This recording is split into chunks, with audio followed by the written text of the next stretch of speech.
স্বামীজির বাণী ও রচনা থেকে ভারতের ভবিষ্যৎ, এই সকল দেশ ও দ্বন্দ্ব পরিত্যক্ত হইলে অন্যান্য বিষয়ে উন্নতি অবশ্যম্ভাবী। যদি রক্ত তাজা ও পরিষ্কার হয়, সে দেহে কোনো রোগের বীজ বাস করতে পারে না। ধর্মই আমাদের শনিস্বরূপ। যদি সেই রক্তপ্রবাহ চলাচলে কোনো বাধা না থাকে, যদি রক্ত বিশুদ্ধ ও সতেজ হয়, তবে সকল বিষয়ে কল্যাণ হবে।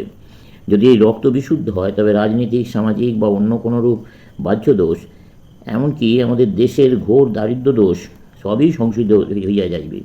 কারণ যদি রোগের বীজই শরীর হইতে বহিষ্কৃত হইল, তখন সেই রক্তে অন্য কোনো বাহ্য বস্তু কীভাবে প্রবেশ করিবে? আধুনিক চিকিৎসা বিজ্ঞানের একটি উপমার সাহায্যে বলা যায়, রোগ উৎপত্তির দুইটি কারণ, বাইরে কোনো বিষাক্ত জীবাণু এবং সেই শরীরের অবস্থা বিশেষ। যতক্ষণ না দেহ রোগের বীজকে ভেতর প্রবেশ করতে দেয়, যতদিন না দেহের জীবনী শক্তি ক্ষীণ হইয়া রোগের বীজ প্রবেশের ও তার বৃদ্ধির অনুকূল হয়, ততদিন জগতের কোনো জীবাণুর শক্তি নাই যে শরীরে রোগ উৎপন্ন করতে পারে। বাস্তবিক প্রত্যেকের শরীরের মধ্য দিয়া লক্ষ লক্ষ বীজাণু ক্রমাগত যাতায়াত করিতেছে। যতদিন শরীর সতেজ থাকে, ততদিন ওইগুলির অস্তিত্ব কেউ বুঝিতেই পারে না। শরীর যখন দুর্বল হয়, তখনই বীজাণুগুলি শরীর দখল করিয়া রোগ উৎপন্ন করে। জাতীয় জীবন সম্বন্ধে ঠিক সেই রূপ। যখনই জাতীয় শরীর দুর্বল হয়, তখনই সেই জাতির রাজনীতি, সামাজিক, মানসিক ও শিক্ষা সম্বন্ধে সকল ক্ষেত্রেই সর্বপ্রকার রোগ জীবাণু প্রবেশ করে ও রোগ উৎপন্ন করে। অতএব জাতীয় দুর্বলতার প্রতিকারের জন্য রোগের মূল কারণ কী, তা দেখিতে হইবে এবং রক্তের সর্ববিধ দোষ দূর করিতে হইবে। একমাত্র কর্তব্য হইবে লোকের মধ্যে শক্তি সঞ্চার করা, রক্তকে বিশুদ্ধ করা, শরীরকে সতেজ করা, যাতে উহা সর্বপ্রকার বাহ্য বিষয়ের প্রবেশ প্রতিরোধ করতে পারে ও ভেতরের বিষ বাহির করিয়া দিতে পারে। আমরা পূর্বে দিয়েছি, আমাদের ধর্মই আমাদের তেজ, বীর্য, এমনকি জাতীয় জীবনের মূল ভিত্তি। আমি এখন এই বিচার করতে যাইতেছি না যে ধর্ম সত্য কি মিথ্যা। আমি বিচার করিতে যাইতেছি না যে ধর্মে আমাদের জাতীয় জীবনের ভিত্তি স্থাপন করায় পরিণামে আমাদের কল্যাণ বা অকল্যাণ হইবে। ভালোই হইুক বা মন্দই হইুক, ধর্মই আমাদের জাতীয় জীবনের ভিত্তি। তোমরা আবার ত্যাগ করতে পারো না। চিরকালের জন্য উহাই তোমাদের জাতীয় জীবনের ভিত্তিভূমি। সুতরাং আমাদের ধর্মে আমার যেমন বিশ্বাস আছে, তোমাদের যদি তেমন নাও থাকে, তথাপি তোমাদেরকে ধর্ম অবলম্বন করিয়াই থাকিতে হইবে।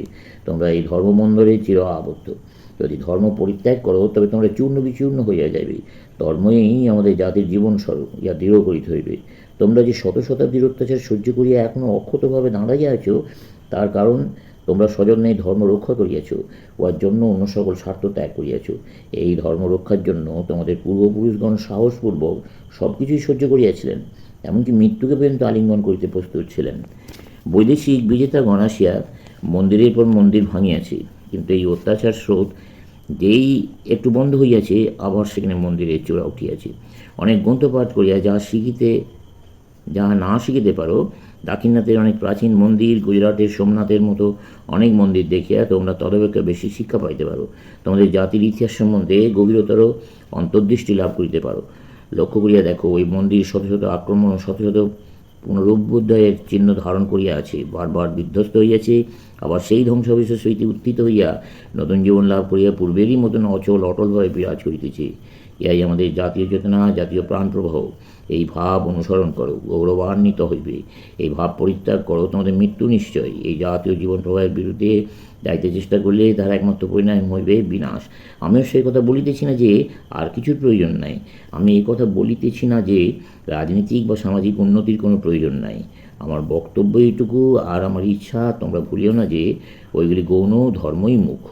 ভারতবাসী প্রথম চাই ধর্ম, তারপর অন্যান্য বস্তু। ওই ধর্মভাবকে বিশেষ রূপে জাগাইতে হইবে। কীরূপে উহা সাধিত হইবে? আমি তোমাদের নিকট আমার সমুদয় কার্যপ্রণালী বলিব। আমেরিকা যাইবার জন্য মাদ্রাজ ছাড়িবার অনেক বছর পূর্ব হইতেই আমার মনে এই সংকল্পগুলি ছিল। এই ভাব প্রচার করিবার জন্যই আমি আমেরিকা ও ইংল্যান্ড গিয়াছিলাম। ধর্ম মহাসভা প্রভৃতির জন্য আমার বড় ভাবনা হয় নাই, উহা শুধু একটি সুযোগ রূপে উপস্থিত হইয়াছিল। আমার মনে যে সংকল্পগুলিতে ছিল, তাই আমাকে সমগ্র পৃথিবী ঘোরাইয়াছে।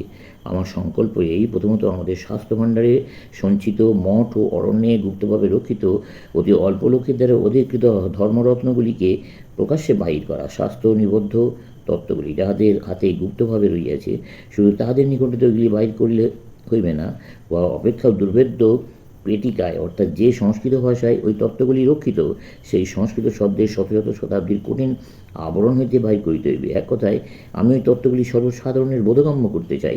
আমি চাই ওই ভাবগুলি সর্বসাধারণের প্রত্যেক ভারতবাসীর সম্পত্তি তা সে সংস্কৃত ভাষা জানুক বা না জানুক, ওই সংস্কৃত ভাষার আমাদের গৌরবের বস্তু। এই সংস্কৃত ভাষার কাঠিন্যই এই সকল ভাব প্রচারের এক মহান অন্তরায়। আর যতদিন না আমাদের সমগ্র জাতি উত্তমরূপে সংস্কৃত ভাষা শিখতেছে, ততদিন ওই অন্তরায় দূরীভূত হইবার নহে। সংস্কৃত ভাষা যে কঠিন তা তোমরা এই কথা বললেই বুঝবে যে আমি সারা জীবন ধরিয়া ওই ভাষা অধ্যয়ন করিতেছি। তাদের ওই প্রত্যেক নতুন সংস্কৃত গ্রন্থই আমার কাছে নতুন ঠেকে। যাহাদের ওই ভাষা সম্পূর্ণরূপে শিক্ষা করিবার অবসর কখনোই হয় নাই, তাদের পক্ষে বা কিরূপ কঠিন হইবে তা অনায়াসেই বুঝিতে পারো। সুতরাং তাদেরকে অবশ্যই চলিত ভাষায় এই সকল তত্ত্ব শিক্ষা দিতে হইবে। সঙ্গে সঙ্গে সংস্কৃত শিক্ষাও চলিবে, কারণ সংস্কৃত শিক্ষার সংস্কৃত শব্দগুলির উচ্চারণের মাত্রেই জাতির মধ্যে একটা গৌরব, একটা শক্তির ভাব জাগিবে। মহানুভব রামানুজ, চৈতন্য, কবির ভারতের নিম্ন জাতিগুলিকে উন্নত করিবার চেষ্টা করিয়াছিলেন। তাদের চেষ্টার ফলে তাদের জীবৎকালই অদ্ভুত ফল লাভ হইয়াছিল। কিন্তু পরে তাদের কার্যের এরূপ শোচনীয় পরিণাম কেন হইল, নিশ্চয়ই তার কিছু কারণ আছে। এই মহান আচার্যগণের তিরোভাবের পর এক শতাব্দী যাইতে না যাইতে কেন সেই উন্নতি বন্ধ হইয়া গেল? এর উত্তরে তাহারা নিম্ন জাতিগুলিকে উন্নত করিয়াছিলেন বটে, তারা উন্নতির সর্বোচ্চ শিখরে আরূঢ় হয়েও ইহা তাদের আন্তরিক ইচ্ছা ছিল বটে, কিন্তু সর্বসাধারণের মধ্যে সংস্কৃত শিক্ষা বিস্তারের জন্য শক্তি প্রয়োগ তাঁরা করেন নাই। এমনকি মহান বুদ্ধও সর্বসাধারণের মধ্যে সংস্কৃত শিক্ষার বিস্তার বন্ধ করিয়া একটি ভুল পথ ধরিয়াছিলেন। তিনি তার কাজের আশু ফল লাভ করে চাইয়াছিলেন।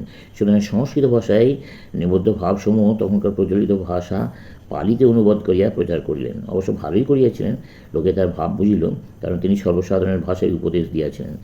এ খুব ভালোই হইয়াছিল। তার প্রচারিত ভাব সকল শীঘ্রই চারিদিকে বিস্তৃত হইতে লাগিল।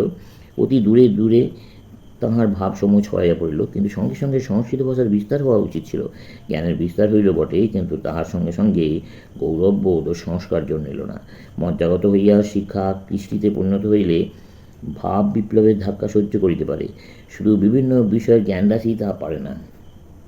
জগতের লোককে বিভিন্ন বিষয়ে জ্ঞান দেওয়া যাইতে পারো, কিন্তু তাতে বিশেষ কল্যাণ হইবে না। ওই জ্ঞান মজ্জাগত হইয়া সংস্কারে পরিণত হওয়া চাই।